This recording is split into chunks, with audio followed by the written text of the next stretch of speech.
In this series here, man, I'm talking about some of the greatest players to come from Mississippi. And even though he might not be number one in a lot of people's opinion, I'm going with my favorite player from Mississippi, and that's Mo Williams.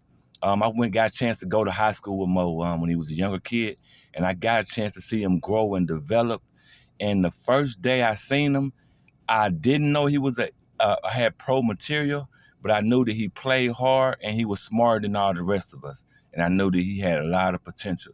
So I got a chance to watch Mo during his high school career, where he dominated Mississippi basketball. He wasn't a guy that was super athletic. He wasn't an amazing shooter in high school. He didn't have the most outstanding handles. He just was a solid player, and he was a star, man. Like, some guys are just made stars. And knowing the history of Mississippi and the talent that is capable of producing, I understand now, man, that it was so many players from Mississippi that got drafted to the NBA during the era, especially straight out of high school. But this guy went to college for 2 years, and I can say that, man, he got better and better every year. I remember him getting drafted to Utah, late second round. He went in and he played as hard as he could, man. I remember him playing the first time I watched him play was against the Lakers.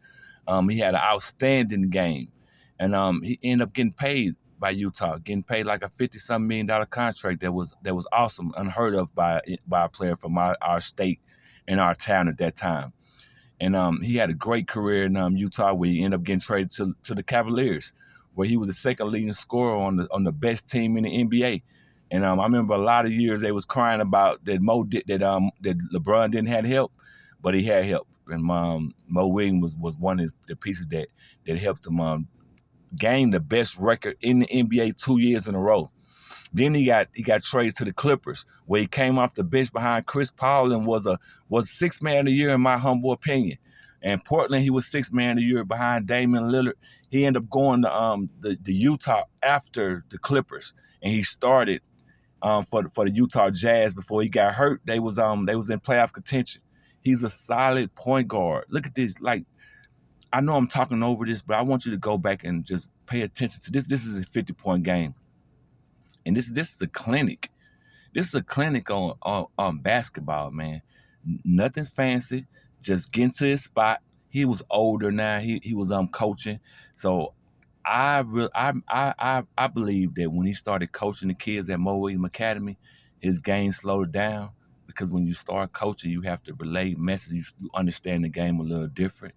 And I seen him become a better point guard. I seen his pace become better. Like, look at him come off the screen right here. He's in the zone tonight. He's in the zone. His just patience got better. His confidence got better. He knew what he can do. You know what I mean? It was just the older he got, the better he got. You know what I mean? He wasn't an old man. Like, during his years right here, Jordan came and picked him up from Charlotte Hornets. Jordan came and recruited him. So he ended up going to Charlotte in the middle of the season. And LeBron was recruiting him while he was in Minnesota too. Like, the whole league knew that the Mo Williams had gotten better, man. He was dominating. Him and his trainer, Lucky Legend, they was in the gym countless of hours getting work in, and it was amazing to watch them, to watch him develop. When he got to Charlotte, he was averaging like 20-some points a game, man. Like, go back and watch that footage. He was averaging 29 and something, man. It was amazing. It was amazing to watch him play before Kemba Walker got back. He was holding down the team, point guard in a young team, and Jordan was very proud of him. Jordan was very impressed. Like, we all was impressed by his skill level, his IQ, and the way he had gotten better over time.